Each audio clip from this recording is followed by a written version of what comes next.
स्वागत है साथियों। दृष्टि क्विक बुक की ज्योग्राफी का ये समरी लेक्चर है।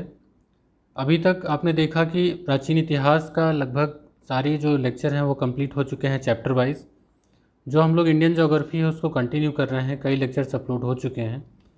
आपके रिस्पांस को देखते हुए लगता है कि आप इसे बहुत लाइक कर रहे हैं और आपके कमेंट्स में बताते हैं, तो आपको कैसा लगता है ये कमेंट करिएगा।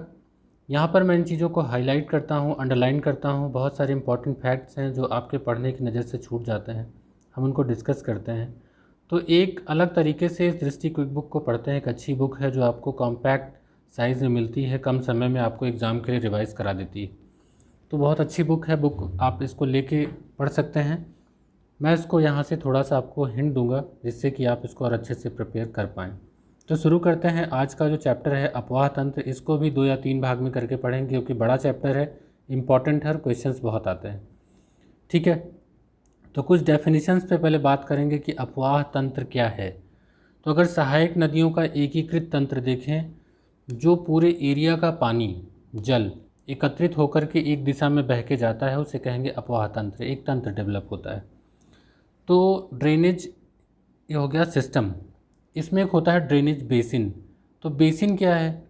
तो अगर एक नदी की जितनी भी सहायक नदियाँ हो और उनकी भी सहायक नदियाँ, जितना जल आता है जितनी दूर का, उस अपवाहित क्षेत्र को कहेंगे अपवाह द्रोणी। तो एक लाइन में कहें तो एक नदी एवं उसकी सहायक नदियों द्वारा अपवाहित क्षेत्र को अपवाह द्रोणी या ड्रेनेज बेसिन कहते हैं। तो ड्रेनेज सिस्टम आपने जाना कि सहायक नदियों का एकीकृत तंत्र जो सतह के जल को एकत्र कर उसे दिशा प्रदान करे। और ड्रेनेज बेसिन क्या है कि एक नदी में जितनी दूर का पानी आता है, समझ लीजिए वो उस बेसिन का हिस्सा है, आसान सी भाषा में। कैचमेंट एरिया कैसा है? तो जो उसका विशिष्ट क्षेत्र है, एक नदी जिसका विशिष्ट क्षेत्र जो हो, वहाँ जहाँ से जल बहा कर लाती है वो उसका जल ग्रहण क्षेत्र कैचमेंट एरिया हो गया। जल संभर क्या है? तो नदी द्रोणी से जो छोटा हो, बड़ी नदियाँ नदी द्रोणी बनाती हैं, जो छोटी नदियाँ नाले हैं उनके अपवाहित क्षेत्र को कहते हैं वाटरशेड जल संभर। तो जो ये जल संभर होते हैं और जल विभाजक होते हैं, ये अपवाह द्रोणी को एक दूसरे से अलग करने वाली सीमा की तरह काम करते हैं। तो कुछ डेफिनेशंस यहाँ एक्सप्लेन की गई थी जिसको हमने यहाँ पर रिवाइज करने की कोशिश की।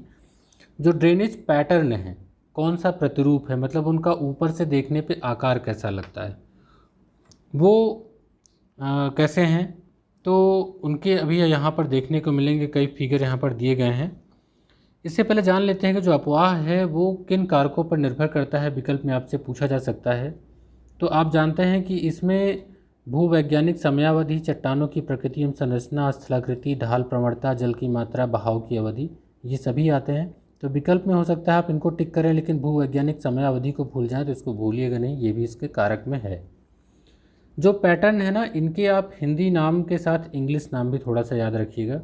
जैसे डेंड्रेटिक ड्रेनेज पैटर्न कैसा है? वृक्षाकार अपवाह प्रतिरूप। वृक्षाकार का मतलब जब नदियों की जलधाराएं उसके स्थानीय ढाल के अनुसार बहें तो उसकी सहायक नदियां एक वृक्ष की शाखाओं की तरह होंगी, तो अपवाह प्रतिरूप का निर्माण होगा। ज़्यादातर जो भारत की नदियां हैं जो दक्षिण भारत से पूर्व की ओर बहती हैं, गंगा, यमुना, गोदावरी, कृष्णा, कावेरी, ये सभी बनाती हैं डेंड्रेटिक पैटर्न, वृक्षाकार प्रतिरूप। इनका जो आकार देखें तो देखिए आपको देख करके ही लग जाएगा कि वृक्षाकार कौन सी हैं ये। अब इसके बाद पढ़ेंगे जालीनुमा, ये है अरीय। इसके बाद है एक एक करके इसमें पढ़ते चलेंगे, आपको दिखाते चलेंगे।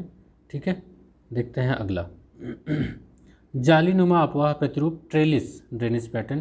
कभी कभी इंग्लिश वाला ही वर्ड पूछ लिया जाता है। तो ट्रेलिस ड्रेनेज पैटर्न कैसा होगा? जब एक नदियाँ एक दूसरे के समानांतर बहें और सहायक नदियाँ उनको आकर के समकोण पे मिल जाएं तो जाली जाली बन जाए, तो जालीनुमा अपवाह प्रतिरूप होगा। आयताकार भी लगभग ऐसा ही होगा। सहायक नदियां अपने मुख्य नदी से समकोण पर मिले, आयताकार प्रतिरूप का निर्माण होगा। जैसे बिंद की पहाड़ियाँ, पलामू क्षेत्र की कुछ नदियां ऐसा हैं। एक इम्पॉर्टेंट है रेडियल। तो ये हो गया ट्रेलिस, ये हो गया रेक्टेंगुलर, अब हो गया रेडियल। रेडियल में अरीय अपवाह प्रतिरूप है, ये इंपॉर्टेंट है, थोड़ा इसको ध्यान से समझिए। मान लीजिए कोई एक ऊंचा शिखर है जहाँ से पानी चारों तरफ जाता हो, जैसे इधर भी बहता हो, इधर भी बहता हो, इधर भी बहता हो, इधर भी बहता हो। तो क्या हो गया? ये वाला क्षेत्र देख रहे हैं ना, ये बीच में ऊंचा है ये वाला क्षेत्र। अब इससे चारों तरफ जो है वाटर बाहर की तरफ जा रहा है ना। तो रेडियल पैटर्न बन गया। अरीय अपवाह प्रतिरूप। तो इसका उदाहरण कहाँ मिलता है? तो आप जानते हैं कि अमरकंटक पहाड़ी के उत्तर में देखें तो सोन नदी बहती जाके गंगा में मिलती है। अगर नर्मदा को देखें तो वो जाके अरब सागर में गिरती है। थोड़ा सा दक्षिण में चले आए तो देखें उसकी सहायक जो महानदी है वो भी बंगाल की खाड़ी में उस क्षेत्र से थोड़ा से हट के गिरती है। तो एक देखेंगे अगर अरीय पैटर्न यानी कि सहायक नदियाँ चारों तरफ इसका जल प्रवाह होता है, तो ये जो है यहाँ पर अरीय अपवाह प्रतिरूप केंद्रीय शिखर से जलधाराओं का प्रवाह सभी दिशाओं में होता है। तो ये आपका क्लियर हो जाता है। वलयाकार कैसा होगा? एनुलर। तो इसमें कौन सा होगा? परवर्ती नदियाँ अनुवर्ती से जुड़ने से पहले वक्र अथवा चापाकार मार्ग से होकर गुजरती हैं। भारत में सामान्यतः इनका विकास नहीं हुआ है। जो सेंट्रीपेटल हैं अभिकेंद्रीय। अभिकेंद्रीय का मतलब क्या है? चारों दिशाओं से बह करके किसी झील या गर्त में आ जाएं। इसका मतलब रेडियल का उल्टा, इधर से भी बह के आए, इधर से भी बह के आए, इधर से भी बह के आए, इधर से भी बह के आए और इस जगह पर अंतल स्थलीय क्षेत्र में सूख जाए। ठीक, तो ये क्या होगा? अभिकेंद्रीय प्रतिरूप। तो जब बाहर से नदियाँ आकर के किसी झील या गर्त में विसर्जित हो जाएं तो अभिकेंद्रीय अपवाह प्रतिरूप बनता है सेंट्रीपेटल। गुंबदाकार क्या होगा? ये वलयाकार या अरीय अपवाह तंत्र से मिला जुला थोड़ा हुआ दिखता है। Dome shape drainage pattern. समानांतर कैसा होगा? Parallel drainage pattern. तो इसमें नदियाँ दूसरे के समानांतर बहेंगी, जैसे पश्चिमी घाट की नदियाँ हैं सब निकल करके अरब सागर में गिरती हैं। तो ये कैसा समानांतर अपवाह प्रतिरूप? पूछा सकता है कि पश्चिमी घाट की नदियाँ कौन सा अपवाह प्रतिरूप बनाती हैं? समानांतर अपवाह प्रतिरूप। ठीक है, अब ड्रेनेज सिस्टम को थोड़ा पढ़ते हैं। कई ऐसे होते हैं जैसे क्रमवर्ती भी होता है और अक्रमवर्ती भी होता है। तो एक हो गया सीक्वेंट और एक हो गया इनसीक्वेंट। तो पहले सीक्वेंट देख लेते हैं। सीक्वेंट में दो हैं, वो है कॉन्सीक्वेंट और सबसीक्वेंट, यानी कि अनुवर्ती और परवर्ती। इंग्लिश वाला थोड़ा ज़्यादा याद रहेगा, उसको याद रखिएगा। क्रमानुसार अनुवर्ती कॉन्सीक्वेंट और परवर्ती हो गई सबसीक्वेंट। ये पूछी जाती है कौन सी नदी किसका उदाहरण है। जो सामान्य ढाल की दिशा में बहें अनुवर्ती नदियाँ हैं, गोदावरी, कृष्णा, कावेरी। ठीक है, किसी भी क्षेत्र में सबसे पहले अनुवर्ती नदी का उद्गम होता है जो क्षेत्रीय धरातल के ढाल के अनुरूप बहती है। परवर्ती नदी कैसी होगी? जो मुख्य अनुवर्ती नदी से कुछ सहायक नदियाँ आके मिलती हैं ना समकोण पर, वो होती हैं परवर्ती नदियाँ, सबसीक्वेंट। जैसे चंबल, सिंध, बेतवा, सोन, ये सब आके नदियों से मिलती हैं। ठीक है, गंगा यमुना में। तो ये हो गई परवर्ती नदियाँ। तो कॉन्सीक्वेंट और सबसीक्वेंट आपके रिवर्स हो गई। इसके बाद देखिए अक्रमवर्ती अपवाह तंत्र में कौन से हैं। तो अक्रमवर्ती में देखिए इसमें भी आपके दो देखने को मिलेंगे। एक मिलेंगी पूर्ववर्ती नदियाँ और एक मिलेंगी पूर्वारोपित नदियाँ। इंग्लिश में क्या है? एंटीसीडेंट और सुपर इम्पोज्ड। तो सुपर इम्पोज्ड वाली अक्सर कर पूछी जाती है, इसको भी थोड़ा याद रखिएगा। एंटीसीडेंट पूर्ववर्ती नदियाँ जो हैं क्या हैं?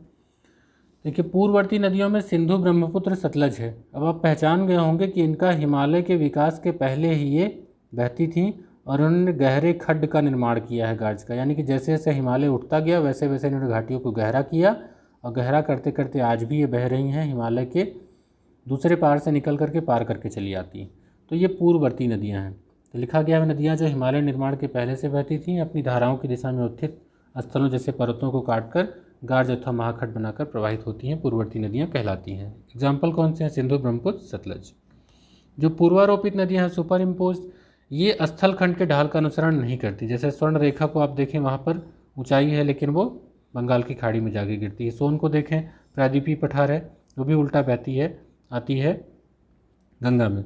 चंबल को आप देखें तो वो भी आके मिलती है यमुना में। बनास को देखें तो ये भी, तो ये क्या करती हैं, जैसे और घाटियों की नदियाँ भी देख लें जैसे नर्मदा, तापी वगैरह, तो ये सब कैसी हो गई? सुपर इम्पोज रिवर हो गई जो ढाल का अनुसरण नहीं करती। भारत की नदियों का अपवाह तंत्र कैसा है? तो दो तरीके से पढ़ेंगे, एक हिमालय की नदियाँ पढ़ेंगे, दूसरा प्रायद्वीपीय नदियाँ पढ़ेंगे। तो पहले हिमालय का पढ़ते हैं। हिमालय की नदियों की विशेषताएँ क्या हैं वो इनको डिस्कस किया गया है सबसे पहले, उसके बाद एक एक नदी का देखा जाएगा। क्योंकि ये इनको बर्फ़ से पिघलने का मिलता है, वर्षा से भी मिलती है इनको जल, तो ये 12 मासी होती हैं। ठीक है, पेरेनियल रिवर्स होती हैं। क्या क्या बनाती हैं ये नदियाँ? गहरे गाज, वी आकार की घाटियाँ, क्षिप्रिकाएँ, जलप्रपात, समतल घाटियाँ, गोकुर झील, बाढ़कृत मैदान, विसर्प, डेल्टा, इन सभी का निर्माण करती हैं ये हिमालय की नदियाँ।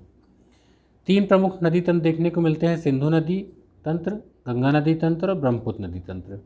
ठीक है, तीनों को अलग अलग डिस्कस किया गया है। पहले सिंधु नदी तंत्र देख लेते हैं।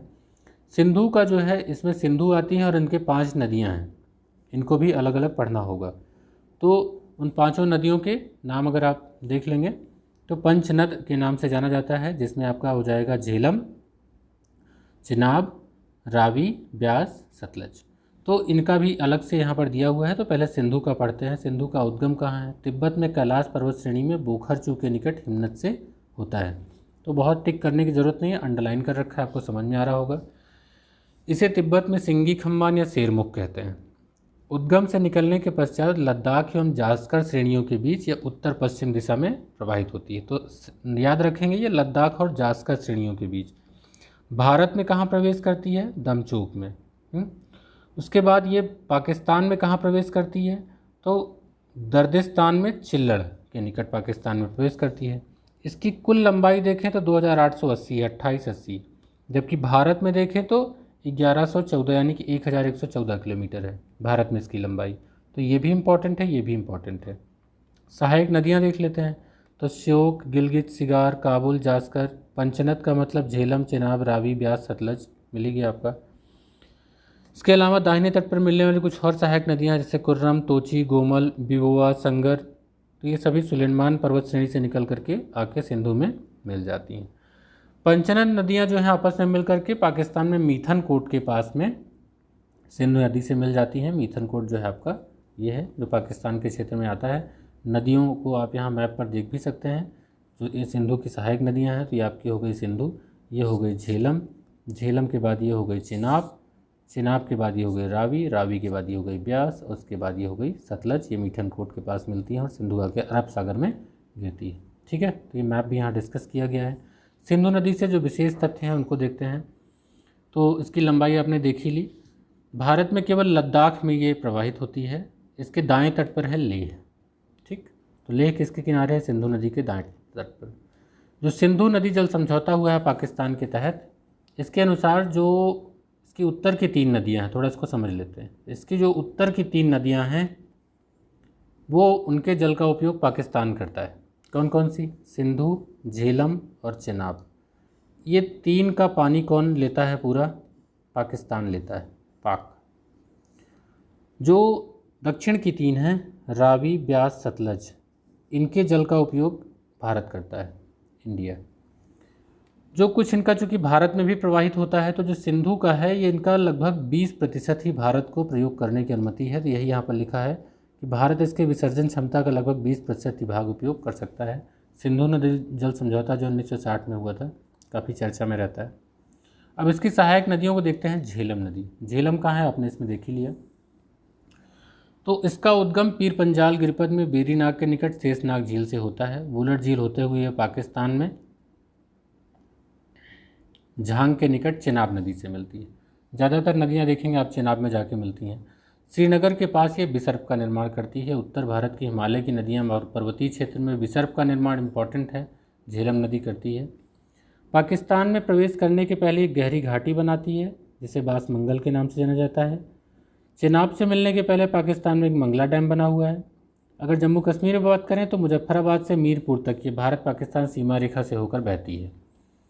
इस पर परियोजनाएं हैं तुलबुल और उरी। झेलम पर कौन सी परियोजनाएं हैं? तुलबुल एवं उरी। इनको अलग से भी अभी टेबल में डिस्कस किया गया है। चिनाब नदी देख लेते हैं। तो चिनाब जो है वो सिंधु की सबसे बड़ी सहायक नदी है। इसकी लंबाई अगर भारत में देखें तो 1180। आपने देखा था कि सिंधु की जो भारत में है वो 1114 है, यहाँ जो है वो ये 1180 किलोमीटर। तो इसका नाम चंद्रभागा भी है। क्यों?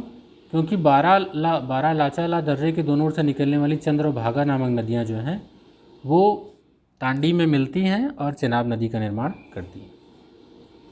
तो कुछ दूरी तक ये पश्चिम दिशा में बहती, किश्तवाड़ के निकट पीर पंजाल में गहरा गाज बनाती है, अखनूर के निकट मैदान में प्रवेश करती है। इस पर जो परियोजनाएं हैं बगलिहार, सलाल और दुलहस्ती। ठीक, तो ये परियोजना वाला भी अभी आगे देख लेंगे। रावी नदी जो है बृहद हिमालय के रोहतांग दर्रे, इसका जो उद्गम है बृहद हिमालय के रोहतांग दर्रे के पश्चिम से होता है, चंबा घाटी में प्रवाहित होती है। पाकिस्तान के सराय सिंधु के पास चिनाब से ये मिल जाती है। ठीक है, रावी। तो ये सिंधु के बाएं तट से मिलने वाली पंच नदियों में सारी लगभग बाएं तट से ही मिलती हैं सिंधु में। तो रावी पर निर्मित कौन कौन सी परियोजनाएं हैं? तो रंजीत सागर बांध है जिसको थीन भी कहते हैं, थीन परियोजना, चमेरा परियोजना, शाहपुर कंडी परियोजना प्रस्तावित है। तो ये सभी किस पर हैं? रावी नदी पर हैं। ब्यास नदी पर देखते हैं, ब्यास नदी से संबंधित जो बातें हैं। तो ये रोहतांग दर्रे के पास ब्यास कुंड से निकलती है। ठीक, तो हाईलाइटेड है, ज़्यादा टिक करने की ज़रूरत नहीं है। हिमाचल प्रदेश की कुल्लू घाटी से प्रवाहित होती है ब्यास नदी। धौलाधर श्रेणी में काती और लारकी में गार्ज का निर्माण करती है। पंजाब के होशियारपुर जिले में तलवाड़ा नामक स्थान पर मैदानी भाग में प्रवेश करती है। यहाँ पर हरिके नामक स्थान पर हरिके बैराज का निर्माण किया गया, जहाँ पर ये सतलज से मिलती है। तो जहाँ सतलज से मिलती है वहाँ पर ये हरिके बैराज बना हुआ है। यहीं से इंदिरा गांधी नहर, जो भारत की सबसे लंबी नहरों से निकाला गया है। जो ब्यास नदी है यही एकमात्र नदी है जो इसका प्रवाह केवल भारत में है। ठीक है, तो केवल प्रवाह में अगर भारत में प्रवाह पूछा जाए जो पाकिस्तान में नहीं है तो वो ब्यास ही है। सतलज नदी देखते हैं, तो तिब्बत के पठार के राक्षस ताल झील से निकलती है। लागचेन खम्बाब के नाम से इसे वहाँ जाना जाता है। लगभग ये 400 किलोमीटर तक सिंधु के समानांतर प्रवाहित होती है। उसके बाद सिपकीला जो दर्रा है वहाँ से भारत में प्रवेश करती है, उसी से होकर के हिमाचल प्रदेश में गहरी घाटी का निर्माण करती है। इस पर परियोजनाएं कौन सी हैं? तो भाखड़ा नांगल, हरिके बैराज, इंदिरा गांधी नहर, ये सब इस पर स्थित हैं। देखिए, सतलज नदी जो है फिरोजपुर से फजिल्का पंजाब के बीच भारत पाकिस्तान की सीमा से होकर सीमा बनाती है, अंतर्राष्ट्रीय सीमा। अब सतलज की अगर कुल लंबाई देखें तो 1450, लेकिन भारत में देखें तो 1050 किलोमीटर। तो सिंधु से थोड़ा ज़्यादा है सतलज, 1000 नहीं कम है, सॉरी 1114 था उसमें, सतलज तीसरी हो जाएगी। 1050 किलोमीटर सतलज यहाँ पर बहती है। तो ये हो गया आपका सतलज। आपकी जो लगभग सारी नदियाँ थीं सिंधु की वो पूरा डिस्कस हो गया है। अब आता है इसके बाद सिंधु नदी तंत्र के बाद आएगा गंगा नदी महातंत्र। तो गंगा की तो पहले सहायक नदियाँ ही देख लीजिए। बाएं तट से कौन मिलती हैं, दाएं तट से कौन मिलती हैं। मैप पर देखिएगा, रामगंगा, गोमती, घाघरा, गंडक, बागमती, कोसी, महानंदा। ठीक, दाएं तट पर है यमुना, सोन, टोंस, कर्मनासा। अब गंगा की जो खास बातें हैं, इंपॉर्टेंट बातें हैं, उनको देखते हैं।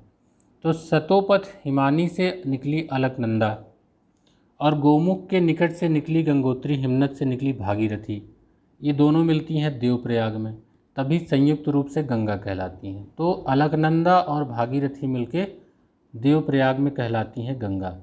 थोड़ा मैप देख लीजिए, देखिए भागीरथी जो गंगोत्री है वहाँ से निकलती हैं भागीरथी, अलकनंदा निकलती हैं ये आपका बद्रीनाथ के पास से, देवप्रयाग में आके मिलती हैं, इसी के बाद इसका नाम हो जाता है गंगा। तो इस मैप को थोड़ा समझते हैं, थोड़ा और उत्तर चलते हैं। केदारनाथ के पास से निकलती है मंदाकिनी नदी और ये रुद्रप्रयाग में अलकनंदा से मिलती है। ठीक, इसी प्रकार अगर पिंडार नदी की बात करें तो पिंडार नदी आके कर्णप्रयाग में मिलती है अलकनंदा से। इसी तरह नंदाकिनी को देखें तो नंद प्रयाग में अलकनंदा से मिलती है, और धौली गंगा जो है विष्णु प्रयाग में अलकनंदा से मिलती है। तो अलकनंदा से ही सारी नदियाँ मिलती हैं। तो इनका क्रम भी उत्तर से दक्षिण पूछा जा सकता है। मैप पर देख लीजिए, सबसे उत्तर में विष्णु प्रयाग, फिर नंद प्रयाग, फिर कर्ण प्रयाग, उसके बाद रुद्र प्रयाग, उसके बाद देव प्रयाग।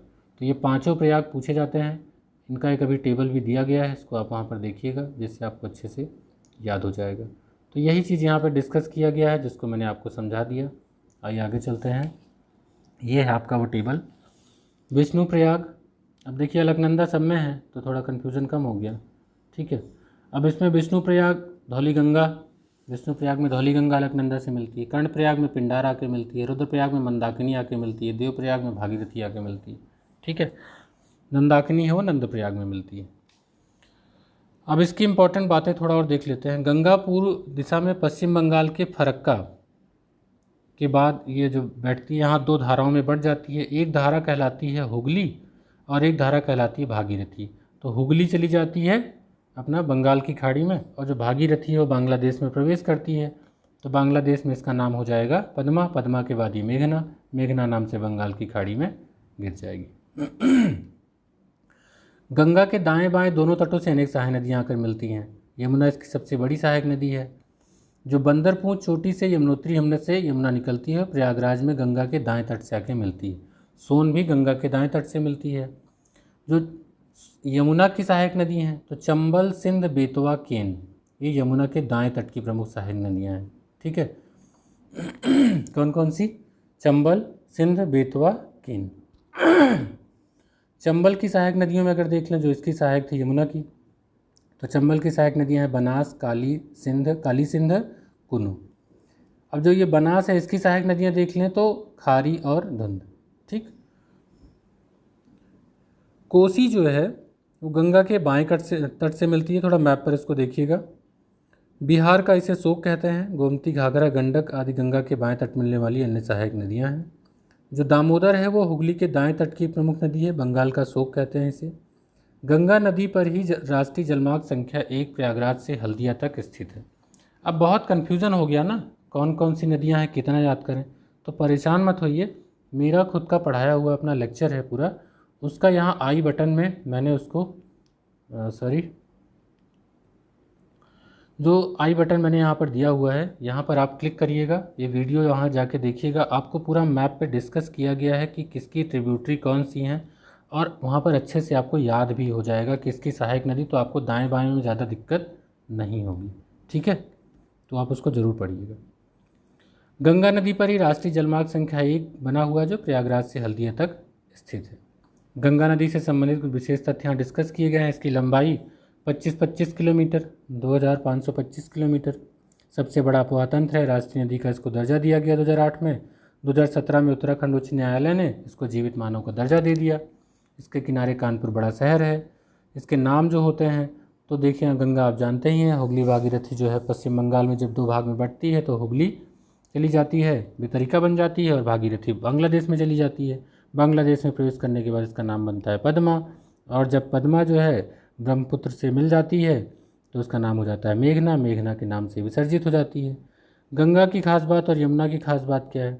यमुना नदी उत्तर प्रदेश के कुल 19 जिलों से बहती है। गंगा नदी उत्तर प्रदेश के 28 जिलों से बहती है। यूपी में बिजनौर जिले से प्रवेश करती है, बलिया जिले से बाहर होती है। तो यूपी वाले सेक्शन में भी मैंने इसको पढ़ाया हुआ है। अब ब्रह्मपुत्र नदी अफवाह तंत्र देख लेते हैं। ठीक है, हिमालय के उत्तर में स्थित मानसरोवर झील के पास कैलाश श्रेणी की जो चेमांगयुंग हिमानी है, उससे निकलने के पश्चात तिब्बत में सांगपो नाम से पूर्व की ओर यह प्रवाहित होती है।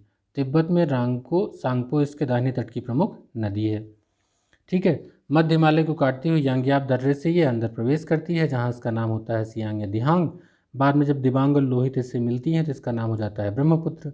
ठीक है, ब्रह्मपुत्र को तिब्बत में सांगपो कहते हैं, अरुणाचल प्रदेश में दिहांग कहते हैं, और जब बाद में ये बांग्लादेश में आती है तो इसका नाम हो जाता है जमुना। और जमुना के बाद जब ये मिलती है गंगा के साथ, तब ये हो जाती है मेघना, और मेघना से के नाम से ये पश्चिम बंगाल में इंटर कर जाती है। और क्या इंपॉर्टेंट बातें हैं ब्रह्मपुत्र की? तो ब्रह्मपुत्र का यहाँ मैप छोटा सा दिया हुआ है इस बुक में।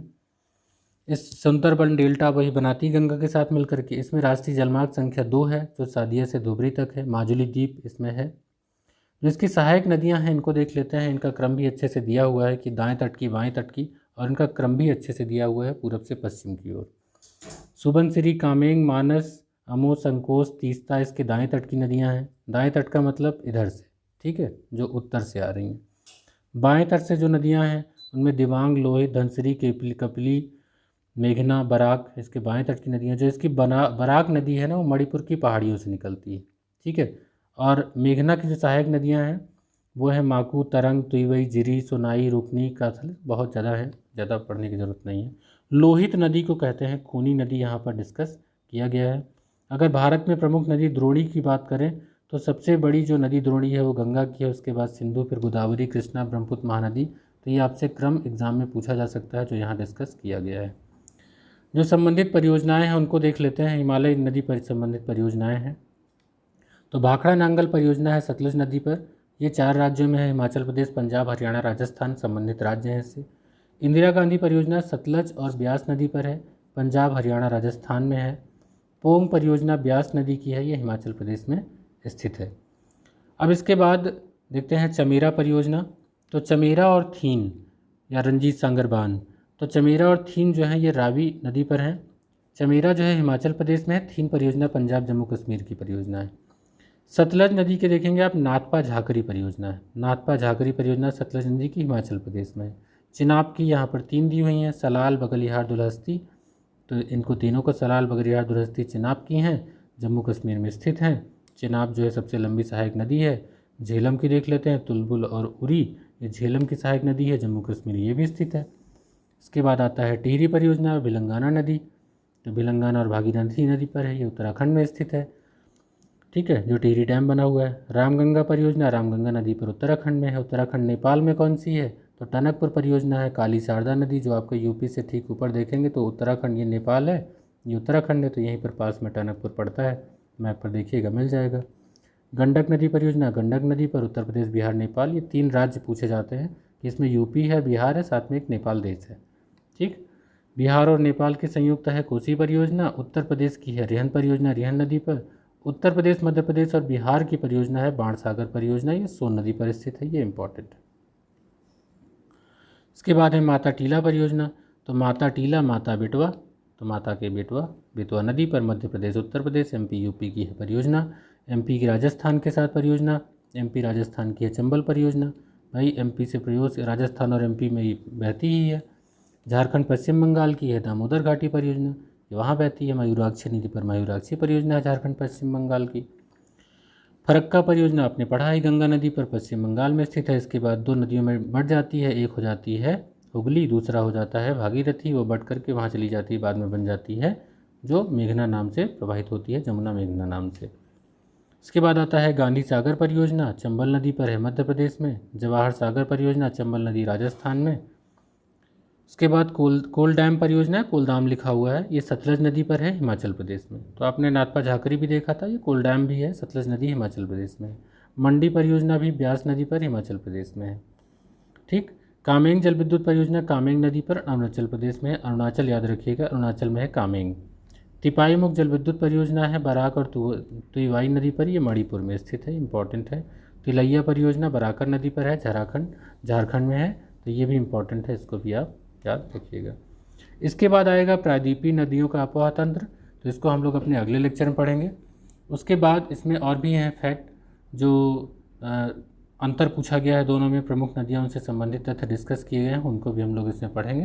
तो ऐसे करते हुए जो अपोहा तंत्र वाला लेक्चर है उसको पूरा कंप्लीट करेंगे। तो उम्मीद करता हूँ आपको वीडियो आपके लिए हेल्पफुल हो रहा है। अगर आप इसको पूरा पढ़ते हैं, देखते हैं, तो प्लीज़ लाइक करिएगा, कमेंट करिएगा और हमें बताइएगा कि आपको ये वीडियो कैसे लग रहा है। Good bye.